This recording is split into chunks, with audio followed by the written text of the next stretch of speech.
Today I'm announcing a new executive order to sign that significantly expands our authorities to target individuals, companies, financial institutions that finance and facilitate trade with North Korea.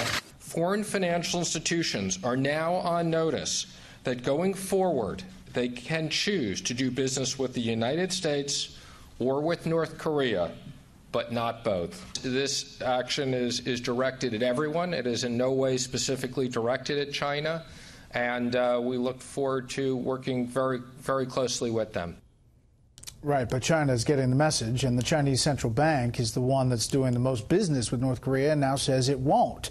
This as, just moments ago, we have our first reaction from the North Korean leader, Kim Jong-un, who says in a long, rambling statement, I am now thinking hard about what response he, President Trump, could have expected when he allowed such eccentric words to trip off his tongue, talking about Trump's speech to the UN. Whatever Trump might have expected, he will face results beyond his expectation. I will surely and definitely tame the mentally deranged U.S. dotard with fire, says Kim Jong-un in the latest statement, among other things.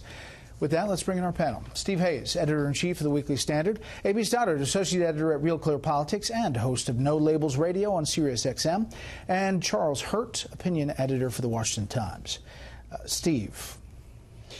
I think it's a potentially big moment. I mean, we have to wait and see on the details. We have to see where this goes. But it's no small thing that Donald Trump's pressure on China has resulted in China at least going through the motions of saying that they don't want to do business, finance business with the North Koreans. And it wasn't just that the central bank said that it wouldn't do business with the North Koreans. It suggested to other Chinese banks that they also not do business with the North Koreans. That's a potentially big step if they follow through. The problem is a huge lack of transparency. We're not going to necessarily know this as it unfolds. Well, I asked Gordon Chang about that, and he suggested that all the dollars go through New York and that we would, with a lot more scrutiny, be able to see whether it has stopped or not.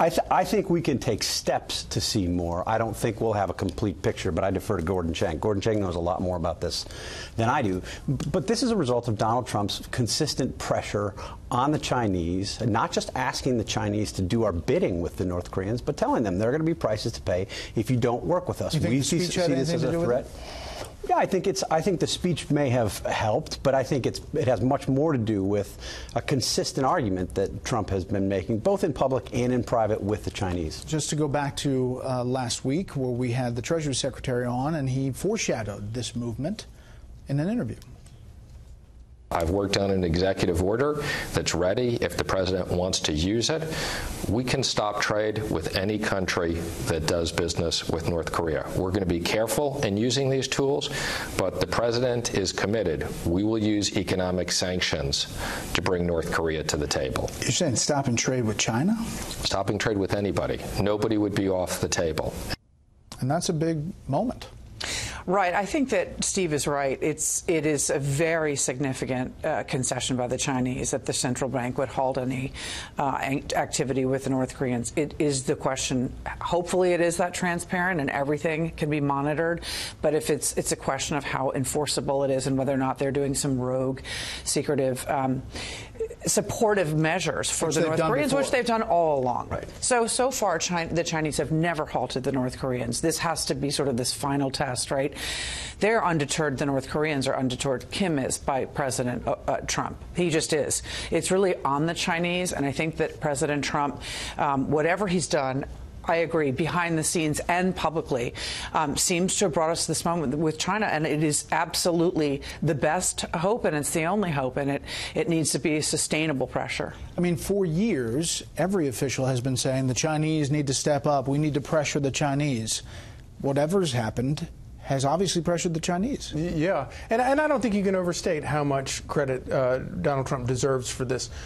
From the beginning, obviously President Trump is an incredibly disruptive figure. He's not exactly a diplomatic. He doesn't have a whole lot of regard for the diplomatic norms that we see at the UN. He's been a shock to the system, but I thought that his speech that he gave this week was it sort of laid out the Trump doctrine. He started with hard power. He started the speech speech by saying, "Look, we are investing. We have the greatest military on earth, and it's about to be even stronger. We're going to invest more money." And then he goes on to sort of call out people, and I do think that kind of blunt talk that makes a lot of people around here very uncomfortable has gone a long way towards making it very clear. And another thing that I think is important is that, people talk about how transactional he's a businessman. Well, yeah, I think that's probably a healthy thing here. This America First thing is a very healthy thing where everybody knows where he stands, where America stands. And I think particularly in places like China, his experience and reputation as a businessman is very, very respected, far more than I think accomplishments in the political realm, for example. Kim Jong-un, and also the statement, "A frightened dog barks louder." The mentally deranged behavior of the U.S. president, openly expressing on the UN arena the unethical will to totally destroy a sovereign state. He goes on, makes even those with normal thinking faculty think about discretion and composure. Now, this is a statement from Kim Jong-un, who killed his own family member with an anti-aircraft gun in front of others. So, are you sure discretion and composure. Are you sure that's not a Nancy Pelosi tweet? Oh, Steve. Reasonable amount of projection, I think, in that statement from Kim Jong-un. The main difference in the diplomacy for the past 25 years and what we've seen over the first 9 months is sort of the dispensing with the idea that China and the United States share exactly the same interests in the Korean Peninsula. We don't. We never have. And it was true of the Clinton administration, the Bush administration, the Obama administration. Simply outsourced our diplomacy to China. Well, it was never the case that China was simply going to do our bidding. We had to actually put some pressure on them. Now, Charlie's right. I mean, Donald Trump is very blunt. What Secretary Mnuchin said to you made me nervous. I mean, I don't like the idea of threatening to cut off trade with China. That's a pretty big card to lay on the table. But at least so far as we're seeing in this particular instance, it seems to be working. And I guess the question is what the response is to this statement, what Twitter tweet may be coming. That's why I talked, Brett, about what's sustainable. So all this mashing of diplomatic norms and everything does come into play here. The Chinese really preserve saving face as a priority. And what has to happen here, Kim is undeterred by Trump. He is scared of the Chinese. They have to act. Whatever Trump says on the stage of the UN doesn't matter to Kim Jong-un. His focus is on the Chinese government and the help he needs from them. And so if these sanctions are enforced, if all the banking and all the activity, economic help that goes in, the trade is down 90%, the oil imports down 30%, this really starts to squeeze them, that might make him calm down. But more provocative tweets from Donald Trump is not going to help. You think General Kelly is kind of saying, playing hide the BlackBerry, hide the Twitter?